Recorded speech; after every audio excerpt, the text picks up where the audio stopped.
After hearing that, I'll see you guys later. It's wonderful to be here. Go vote, okay? I always say I never liked following Kimberly. She's what my father would call high energy, as opposed to like low energy Jeb, right? There's a difference. You see that, right, baby? And she hasn't even had her coffee yet. Imagine that. Just wait. Well, guys, thank you so much for being here this morning. It's just awesome that you take the time out of your weekend for something like this. But I think you recognize what I recognize, which is that this is that important. This is something we must fight for.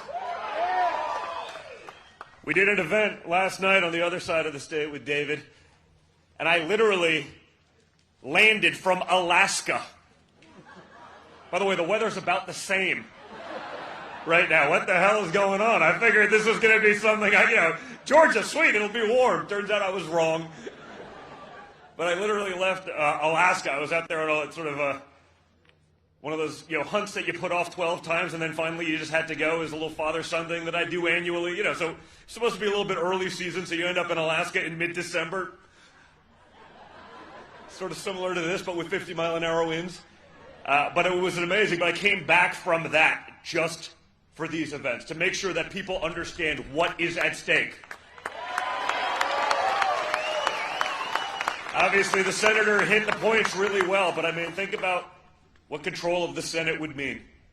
Whether it's packing the courts, whether it is D.C. statehood, Puerto Rico statehood, that means the Democrats would control the Senate in perpetuity.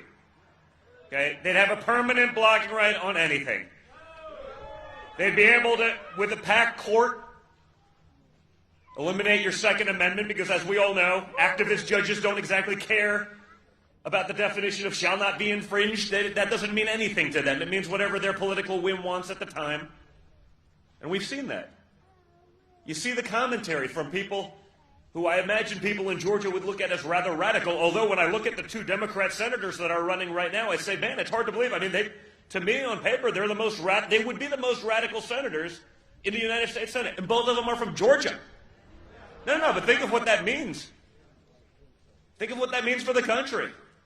You have people like Mayor Bill de Blasio of New York City saying that everything is on the line in Georgia for New York City, meaning if they get what they want, they win the Senate, they'd have control, Biden would give all these Democrat-run major cities that have been a total disaster, that have shut down businesses, that have destroyed small business, that have infringed on our rights, that have given to every special interest forever, that are bloated, incompetent, inefficient, and bankrupt.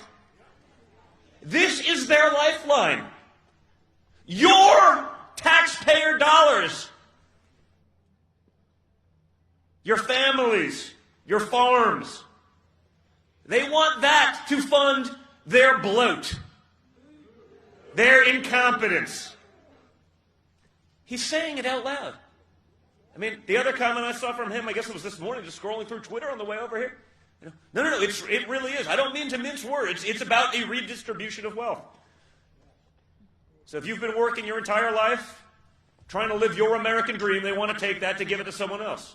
In many cases, as AOC would say, we want to fund those who are not able to work, but we also want to fund those who are not willing to work.